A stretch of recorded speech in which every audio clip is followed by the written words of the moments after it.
Cette recherche, donc, elle a débuté au printemps 2020 suite à la réponse à l'appel à projet lancé par la MSA, notamment sur son axe prioritaire, donc transition agroécologique et impact sur la santé.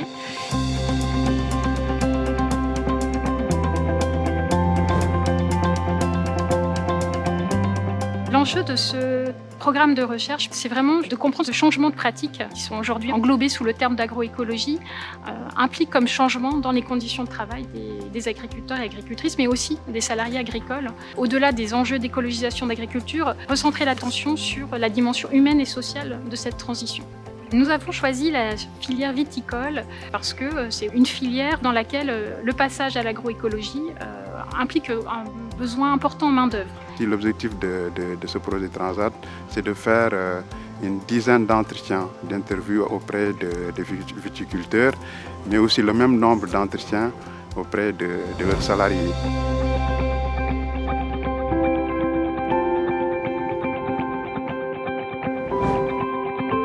Brahim m'a contacté par l'intermédiaire d'un voisin qu'il connaît et que je connais bien. Donc moi j'ai tout de suite dit oui, parce que le but c'est de parler de cette pratique et de faire évoluer la biologie au maximum. De temps en temps, il faut prendre la bêche et puis y aller à la main. Donc voilà, c'est un travail supplémentaire. Est-ce qu'il y a des différences par rapport aux viticulteurs? Totalement différent, il faut accepter de voir de l'herbe, puis je ne regarde pas aujourd'hui.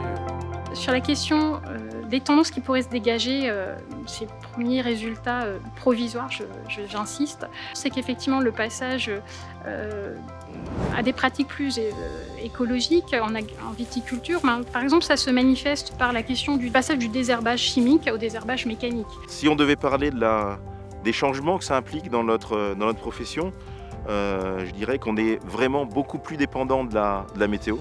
C'est-à-dire que si on ne fait plus d'herbicides, on doit faire des passages de lames, des passages d'intercept dans les vignes.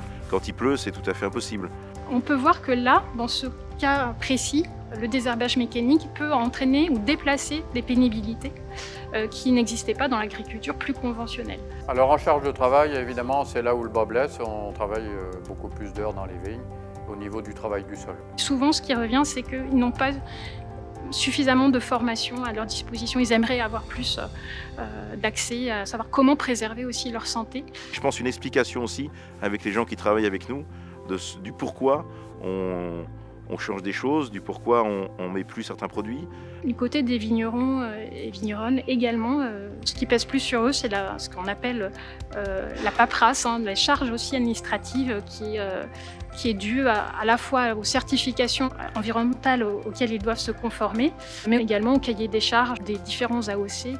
Une autre contrainte qu'ils rencontrent, c'est également fidéliser la main-d'œuvre parce qu'ils soulignent souvent la pénurie de main-d'œuvre. Ils ont aussi paradoxalement à cœur, face à cette pénurie, d'améliorer les conditions de travail. En revanche, on peut noter que sur le plan de la question plutôt des risques psychosociaux, la question de la cohérence, de se sentir en cohérence et de se sentir bien dans son métier va être plutôt meilleure dans des agricultures plus écologiques, comme l'agriculture biologique ou la biodynamie, parce que le fait de subir l'agribashing peut aussi susciter chez les agriculteurs conventionnels des formes de souffrance morale au travail. Donc tout ce que l'on espère avec ce programme Transat, c'est effectivement de contribuer à accompagner les personnels de la MSA qui travaillent dans la prévention et la santé au travail.